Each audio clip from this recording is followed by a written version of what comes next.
Perdana Menteri Datuk Seri Ismail Sabri Yaakob berkata beliau dan 3 pemimpin utama parti pembangkang dalam satu pertemuan hari ini bersetuju mewujudkan keadaan lebih kondusif dalam pelbagai perkara untuk rakyat dan negara dalam konteks keluarga Malaysia. Ke arah itu, Perdana Menteri berkata, kesemua pemimpin iaitu Presiden PKR, Datuk Seri Anwar Ibrahim, Presiden Parti Amanah Negara Amanah Muhammad Sabu dan Setiausaha Agong DAP Lim Guan Eng bersetuju peri pentingnya kebebasan badan kehakiman, reformasi institusi dan tata kelola kerajaan yang baik. Dalam kenyataannya, beliau berkata, persetujuan bersama turut dicapai dalam memperkasa fungsi Parlimen Malaysia sebagai institusi yang bertanggungjawab dan konstruktif menyimak dan mengimbang tadbir urus eksekutif supaya lebih telus dan memenuhi kehendak rakyat. Usaha sama dengan pihak pembangkang ini disuarakan Datuk Seri Ismail Sabri dalam ucapan sulungnya sebagai Perdana Menteri Ahad lalu dengan menawarkan ruang kepada kepimpinan pembangkang untuk menganggotai Majlis Pemulihan Negara dan Jawatankuasa Khas menangani COVID-19. Mengenai pertemuan lebih sejam pada Rabu, Perdana Menteri berkata ia juga tertumpu kepada agenda kepentingan rakyat dalam mencari titik persamaan terbaik bagi menangani krisis pandemik COVID-19. Ini termasuk dalam menjaga nyawa dan keselamatan diri daripada ancaman wabak dan membebaskan rakyat daripada cengkaman ekonomi berikutan kehilangan pekerjaan dan pendapatan. Datuk Seri Ismail Sabri berkata ia juga diadakan bagi menjunjung dan merealisasikan titah hasrat yang di-Pertuan Agong Al-Sultan Abdullah Riayatuddin Al-Muzaffar Billah Shah untuk meredakan suhu politik dalam negara. Pembangkang tidak akan persulitkan pentadbiran baharu kerajaan yang diterajui Perdana Menteri Datuk Seri Ismail Sabri Yaakob. Jaminan Pengerusi Pakatan Harapan Datuk Seri Anwar Ibrahim itu selagi keadaan politik stabil dan isu rakyat dilaksanakan.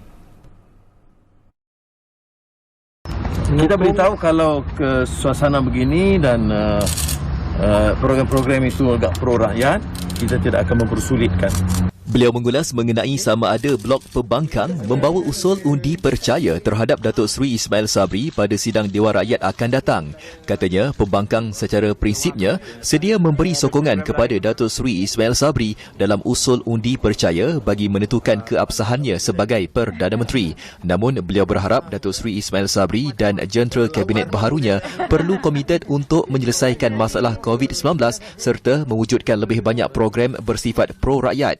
Pertemuan lebih sejam Perdana Menteri bersama pemimpin-pemimpin parti pembangkang yang dihadiri Setiausaha Agong DAP Lim Guan Eng dan Presiden Parti Amanah Muhammad Sabu disifatkan permulaan yang baik untuk menangani krisis pandemik COVID-19 dan ekonomi rakyat.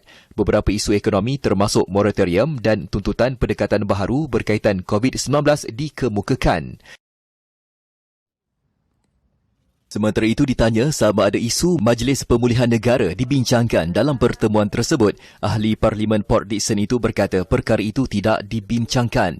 Mengenai jawatan Ketua Pembangkang ditawarkan saraan dan kemudahan yang setara dengan Menteri Kanan seperti yang pernah diusulkan bekas Perdana Menteri Tan Sri Muhyiddin Yassin, Datuk Seri Anwar berkata perkara itu tidak berbangkit. Saya tidak mahu itu dijadikan isu.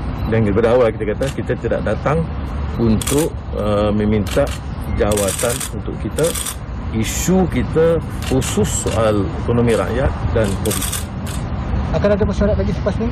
Ya, ada mesyuarat susulan peringkat jawatankuasa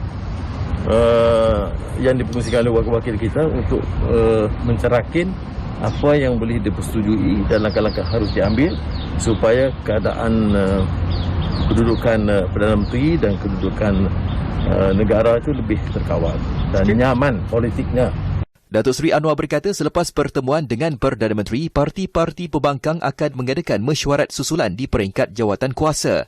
Mesyuarat itu untuk mencerakinkan apa yang boleh dipersetujui dan langkah-langkah harus diambil supaya keadaan kedudukan Perdana Menteri dan kedudukan negara lebih terkawal dan nyaman politiknya.